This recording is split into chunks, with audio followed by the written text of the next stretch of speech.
Eating lunch at your desk, glamour do or glamour don't? Glamour requirement if you want to get your work done.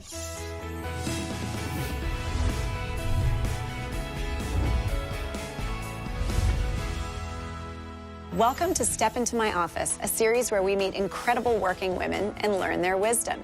Today, we're at the financial heart of New York City, at the headquarters of Goldman Sachs, and I'm here to talk with Dina Powell, president of the Goldman Sachs Foundation. Now, this woman knows a thing or two about leadership and about succeeding in a man's world, so let's steal her secrets. Thank you for having us here today. Thank you. Welcome to Goldman Sachs. We're on the 43rd floor. It is gorgeous here.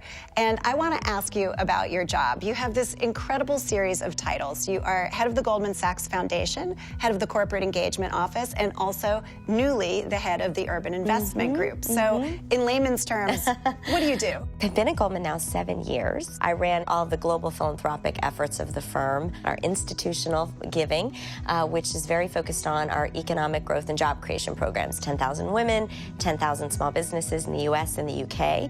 And in February, I took on the Urban Investment Group. It's a group of individuals who've invested $3 billion of Goldman Sachs capital in community revitalization across the country. I want to ask about 10,000 women. Tell me what it is and what kind of an impact you're having. So it's a program that helps female entrepreneurs around the world with pragmatic business education, links to capital, and mentors and networks around the world. Well, watch out. A lot of our readers want to start their own businesses, so you might get a lot of resumes. We hope so. We hope you'll go to gs.com and apply to 10,000 small businesses. And let's go back to the beginning. I know you came here from Egypt with your family when you were young. Your father, who had been an army captain in Egypt, opened a convenience store in Texas.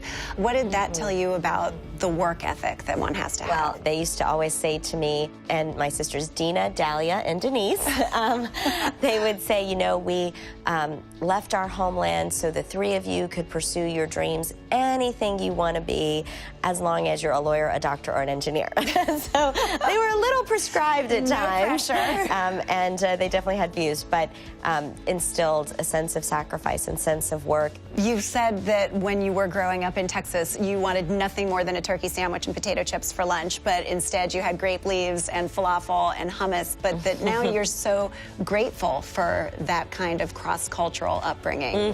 What made you grateful? I'm really proud that my parents kept such a strong focus on our heritage and where we came from, because many years later I was able to use my Arabic skills when I worked at the State Department, and to, you know, always really feel a sense of heritage from, you know, the country of my birth. So you wanted to go to law school, but I know that after an internship with then Senator Kay Bailey Hutchison, you ended up going into the office of the majority leader at the time, Dick Armey. What made you decide to make that switcheroo and say no to law school? Senator Kay Bailey Hutchison called me and said, why don't you come do a one-year fellowship that turned into almost 15 years in government, where I worked for Senator Hutchison, for the majority leader in the White House, and then the State Department. Kay Bailey Hutchison really was a pioneering woman in politics at the time. Did she give you any advice about your career or work in general? There is something to be said for someone who becomes the first anything. She started very young. She had to show a lot of grit and resiliency. I've had the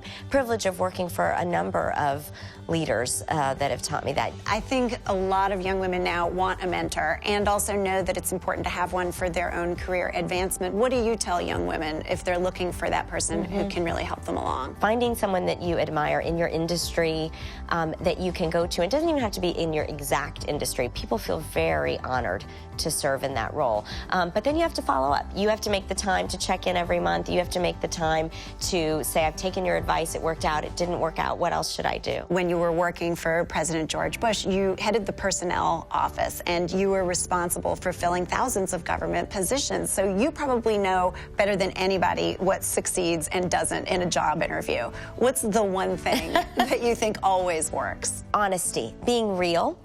And talking about why you're interested in the job, a personal anecdote, where you came from, your family. Are there any differences between how a female job applicant will sell herself versus a man? I encourage women in the interviews to brag and tell me what you're most proud of. So it's okay to brag a little bit. Yes, because that shows what your particular strengths were. You're a mother of 2.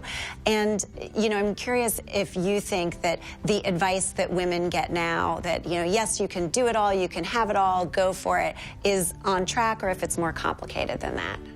You know, honestly, I don't know what having it all means. You know, I think I try. No one does, right? Yeah, I definitely don't. I try to do my best every day. You know, that's what I want my daughters to see. I want to take a few minutes to ask you about some glamour do's and don'ts for the workplace, according to Dina Powell. Email at the dinner table, glamour do or glamour don't. Not with my children. Raising your voice or yelling in the office, do or don't? Don't. I think being firm and direct, always good and required, and being honest, but finding a way to do it that way. And never yell, right? No. Thank you so much. Really Thank you, appreciate Cindi. it. Glamour loves to hear from our fans, so let us know which female career superstars you'd like to hear from. Just put their names in the comments below. And thanks for watching Step Into My Office.